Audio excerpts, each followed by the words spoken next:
so that you can see where I'm heading. In fact, you will say that is a false movement. And if they are led by some prophet, you will conclude that must be a false prophet. Are you with me?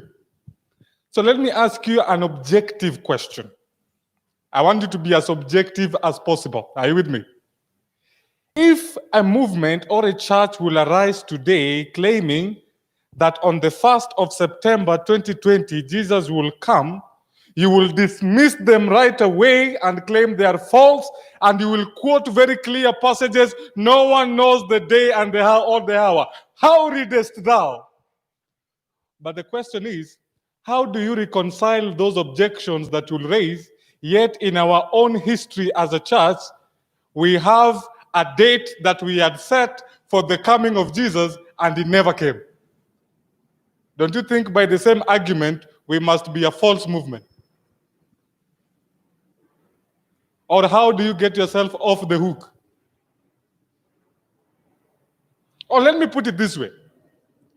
Suppose we go back through time, and now we say we are living in the 1800s, around 1844. And you have this movement claiming on October 22nd, we are not here. We are going where? What objections will you raise to that message? Don't you think the same verse, Matthew 24, was still in existence in the Bible? And you will quote and say, no one knows the day nor the hour. How readest thou? Don't you think so? I think it is valid. But therefore, does that also imply that we must be we cannot be the remnant? This must be a false movement because it was born out of a disappointment. Now, that is a serious question that demands a serious answer. And what we are going to do this morning is we are going to look at the sequence of the events leading to the death and resurrection of Jesus, and we will notice that those events were closely connected also with the events surrounding 1844. In fact, I will show you that the prophecies describing the death of Jesus was only a portion of a greater prophecy.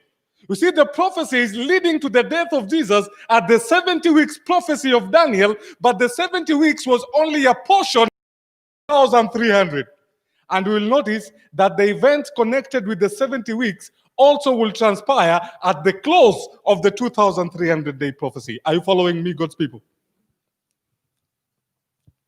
And so, in a nutshell, these are the events that we want to look at. Number one, we will notice that there were clear Bible prophecies pointing to the second coming of Jesus. If you read Matthew chapter 24, and all those people who were studying these chapters, they saw that all these things were being fulfilled. The stars falling from the heavens, there were earthquakes and all these things, and therefore all these Bible prophecies were pointing to the imminence of the second coming of Jesus. And as a result of the proclamation of this message,